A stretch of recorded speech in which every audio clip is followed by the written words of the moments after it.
যদি শুধু ইতিবাচক ভাবলে ধনী হওয়া বা স্বপ্ন পূরণ করা সম্ভব হতো, তাহলে পৃথিবীর সবাই আজ সফল হতো। তাহলে দ্য সিক্রেট বইয়ের আসল সত্যটা কী?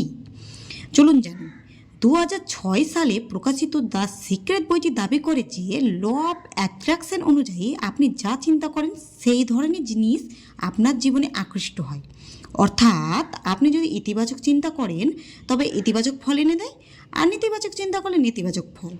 তবে এর বাস্তবতা কী বলে? এখানে বিষয়টা একটু জটিল। প্রথমে তো ইতিবাচক চিন্তা অবশ্যই উপকারী। এটি আত্মবিশ্বাস বাড়াতে, মানসিক চাপ কমাতে এবং লক্ষ্য অর্জনের জন্য অনুপ্রেরণা দিতে পারে। কিন্তু এখনও পর্যন্ত এমন কোনো নির্ভরযোগ্য বৈজ্ঞানিক প্রমাণ নেই যে শুধুমাত্র চিন্তা করলেই মহাবিশ্ব আপনার ইচ্ছা পূরণ করবে। মনোবিজ্ঞানে একটি বিষয় আছে যার নাম সেলফ ফুলফিলিং প্রপার্সি। আপনি যদি বিশ্বাস করেন যে আপনি পারবেন, তাহলে আপনি সাধারণত বেশি চেষ্টা করেন, বেশি সুযোগ খোঁজেন এবং ব্যর্থ হলেও আবার উঠে দাঁড়ান। ফলে সফল হওয়ার সম্ভাবনা কিন্তু বেড়ে যায়। কিন্তু এর কারণে শুধু চিন্তা নয়, চিন্তার সঙ্গে আপনার কাজও বদলে যায়। এবার প্রশ্ন হলো, তাহলে কি সিক্রেট পুরোপুরি ভুল? না, পুরোপুরি ভুলও নয়। বইটির কিছু শিক্ষা, যেমন পরিষ্কার লক্ষ্য নির্ধারণ, কৃতজ্ঞতা প্রকাশ, ইতিবাচক মানসিকতা বজায় রাখা, এইসবের উপকারিতা নিয়ে মনোবিজ্ঞানে কিছু সমর্থন রয়েছে।